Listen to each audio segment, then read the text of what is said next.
மாற்றம் என்பது வெறும் சொல்லல்ல, ஒரு செயல். எதிலிருந்து மாற்றம்? ஒவ்வொன்றிலும் மாற்றம். ஊழல், லஞ்சம் அது தவிர்த்து உண்மை நேர்மையான நிர்வாகம். இலவசம் அது வளர்ச்சி திட்டம் அல்ல, ஒரு வீழ்ச்சி திட்டம், வெறும் கவர்ச்சி திட்டம். இலவசம் பெற வேண்டிய ஏழ்மை வரைகளில் இல்லாத மக்களின் வாழ்க்கை தரத்தை உயர்த்துவதுதான் தொலைநோக்கு. 1,00,000 கோடியை வட்டி கட்டுகிறது நமது அரசு. 3,00,000 கோடி தான் நிதி நிறைய. ஒவ்வொரு பட்ஜெட்லயும் ஒவ்வொரு ஒதுக்குற நிதியே 3,00,000 கோடி தான். அது 1,00,000 கோடி வட்டியே கட்டுறாங்க. இப்ப நமக்கு இன்னொரு கேள்வி வருது, 10,00,000 கோடி கடனை பெற்ற நமது நாடு எந்த ஒரு நலத்திட்டத்தை சிறப்பாக நிறைவேற்றி முடித்திருக்கிறது? சொல்லுங்க. ஏதாவது ஒன்று. கல்வி, ஆகச்சிறந்த கல்வியை கொடுத்து விட்டோம். ஏழை பணக்காரன், உயர்ந்தவன் தாழ்ந்தவன் என்று பாகுபாடு இல்லை. மருத்துவம் எல்லாருக்கும் சரியாக சமமாக கொடுத்தாச்சு. போக்குவரத்து, பாதை போக்குவரத்து சிறப்பாக, தடையற்ற மின்சாரம் தேசத்தின் குடிகளுக்கு எல்லாருக்கும் கொடுத்தாச்சு. குடிநீர் விநியோகம், பகிர்ந்தளிப்பு, சரியாக தூய குடிநீர் கொடுத்தாச்சு. இப்படி ஏதாவது இருக்கா? இப்படி ஏதாவது? வேலை கலையாத இளைஞன், பாலு கலாத குழந்தை, கல்விக்கு எங்காத மாணவன், இதுதான் என் கனவு இந்தியா என்றான் பகத்சிங். அது அடிமை இந்தியா. ஆனால் விடுதலை பெற்ற இந்தியாவில் 80 ஆண்டுகளாயும் இன்னும் அதே முழக்கம்.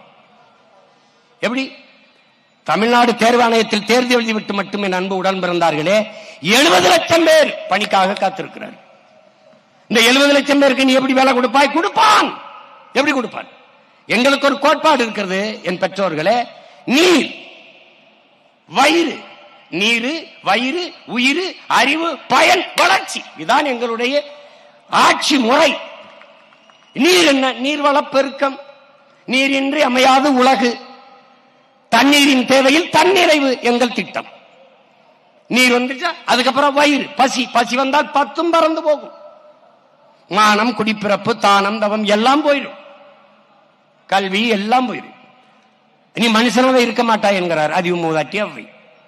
அப்ப என்ன பண்ணுவோம்? பசி என்ற சொல் என் தேசத்தில் இல்லாம ஒழிக்கணும். என்ன பண்ணுவாய் சீமான்? நானே வேளாண்மை செஞ்சிருவேன். வேளாண்மையை அரசு பணியாக மாற்றிடுவேன். தற்சார்பு, பசுமை, தாய்மை பொருளாதார கொள்கையை முன்னிறுத்திடுவேன். வேளாண்மை சார்ந்த பொருளாதாரம், அதனால் பசுமை பொருளாதாரம். ஆடு மாடு வளர்த்தல், நெசவு செய்தல், பட்டுப்பூச்சி வளர்த்தல், தேனீக்கள் வளர்த்தல், மீன் வளர்த்தல், வாத்து வளர்த்தல் எல்லாம் அரசு பணி. பனை சார்ந்த தொழில், தென்னை சார்ந்த தொழில், நிலமும் வளமும் சார்ந்த தொழிற்சாலை, வேலை வாய்ப்பு, வளர்ச்சி. உன்னுடைய தொழிற்சாலை காற்றை நஞ்சாக்கும், நீரை நஞ்சாக்கும், நிலத்தை நஞ்சாக்கும். என்னுடைய தொழிற்சாலை எதையும் செய்யாது, எந்த கேடையும் விளைவிக்காது. அவனவன் வாழ்விடத்திலே அரசு பணியை கொடுத்துருவேன். இந்த 1000க்கு கையெந்தைய ஆத்தால பண்ணி வைக்க மாட்டேன். நீ அங்கே இரு. இந்த திருச்சியா இந்த ஒரு துறையூரா, அங்கே அரசு பணி. எங்கே இருக்க நீ? சேலமா, எடப்பாடியா? இந்த அங்கேயே என்ன வருது? மாம்பழத்திலிருந்து வர தொழிற்சாலை, பலாப்பழத்திலிருந்து, கரும்பிலிருந்து, ஆடு மாடு வளர்த்தல்.